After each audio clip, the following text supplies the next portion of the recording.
بسم اللہ والحمد للہ والصلاة والسلام علی رسول اللہ وعلی آلہ وصحبہ ومن تبعہم بإحسان إلی یوم الدین وبعد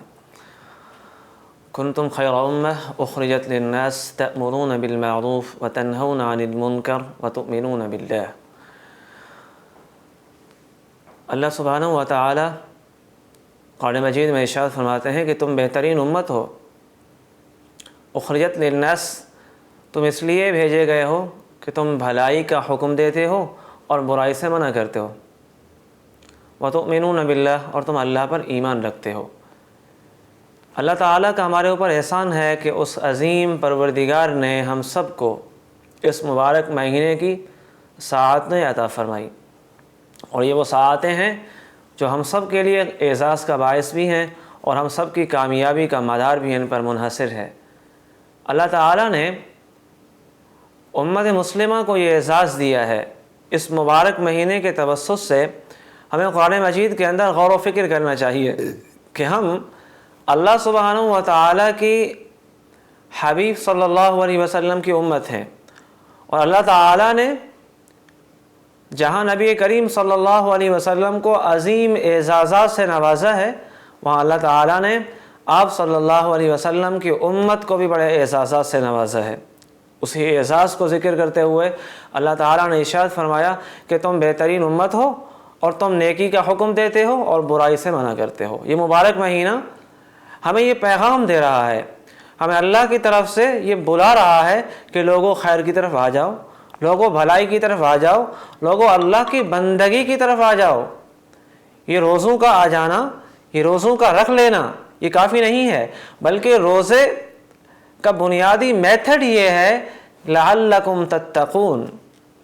کہ اے ایمان والو، تم سے پہلے بھی امتوں کے اوپر روزوں کو فرض قرار دیا گیا تھا اور تمہارے اوپر بھی فرض قرار دیا گیا ہے، لیکن ان تمام چیزوں کا بنیادی مقصد کیا ہے؟ مقصد یہ بیان کیا گیا کہ تم متقی بن جاؤ۔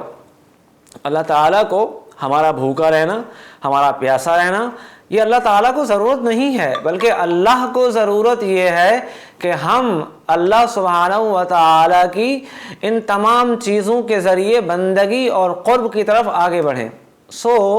ان روزوں کا بنیادی مقصد یا ہم جملہ عبادات جو اس مبارک مہینے میں کرتے ہیں، ان تمام عبادات کا بنیادی مقصد بھی یہی ہے کہ ہم خیر کے داعی بن جائیں، ہم خیر کے راہی بن جائیں اور ہم خیر کی طرف بلانے والے بن جائیں۔ اور رسول اللہ صلی اللہ علیہ وسلم کو اللہ تعالیٰ نے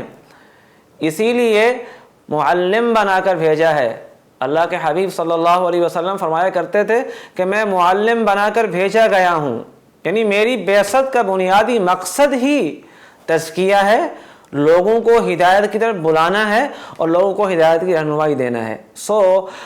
اللہ تعالیٰ نے جہاں پیغمبر اعظم صلی اللہ علیہ وسلم کو لوگوں کی ہدایت اور رہنمائی کے لیے بھیجا ہے، وہیں اللہ تعالیٰ نے اپنے حبیب کی امت کو بھی یہ اعزاز دیا ہے کہ تم تمام امتوں میں افضل ہو، تمام امتوں سے اعلیٰ ہو، لیکن بنیادی میتھڈ یہ ہے کہ تم اگر بھلائی کا حکم دیتے رہو گے تو تم اعلیٰ رہو گے، اور اگر تم بھلائی سے انحراف کر جاؤ گے تو پھر یہ اعزاز چھن جائے گا۔ اس مبارک مہینے کا پیغام یہ ہے کہ جہاں ہم اللہ کی بندگی کریں، جہاں ہم تلاوت قرآن کریں، جہاں ہم روزے رکھیں، جہاں ہم لوگوں کے ساتھ خیر خواہی کریں، تو اس کا ایک بنیادی مقصد یہ بھی ہے کہ اس وقت جو ہمارے معاشرے کے اندر بگاڑ ہے، ہمارے معاشرے کے اندر فساد ہے، ہمارے معاشرے کے اندر افراتفری ہے، اور ہمارا معاشرہ اس وقت احساس کمتری کا شکار ہے، تو اس تمام چیزوں کا بنیادی حل یہ ہے کہ ہم اللہ کے قرآن کی طرف رجوع کریں، ہم اللہ کے حبیب صلی اللہ علیہ وسلم کی تعلیمات، آپ صلی اللہ علیہ وسلم کی سیرت، آپ صلی اللہ علیہ وسلم کا کردار، ہم ان تمام چیزوں کو اپنی زندگی کا بنیادی میتھڈ اور اپنی زندگی کا بنیادی پہلو بنا کر جب اس کو ہم اسوہ بنا لیں گے، اپنی زندگی کے لیے نمونہ بنا لیں گے، تو بیلیو کر لیجئے کہ ہماری زندگی کے اندر سکون آ جائے گا، ہماری زندگی کے اندر راحت آ جائے گی۔ اس وقت جو ہمارے معاشرے کا بگاڑ ہے، ان تمام بگاڑ کا حل جو ہے وہ اللہ کے قرآن میں ہے، وہ رسول اللہ صلی اللہ علیہ وسلم کی تعلیمات میں ہے، اور وہ ہمیں اکابرین اور اسلاف سے جڑے رہنے میں ہے۔ اس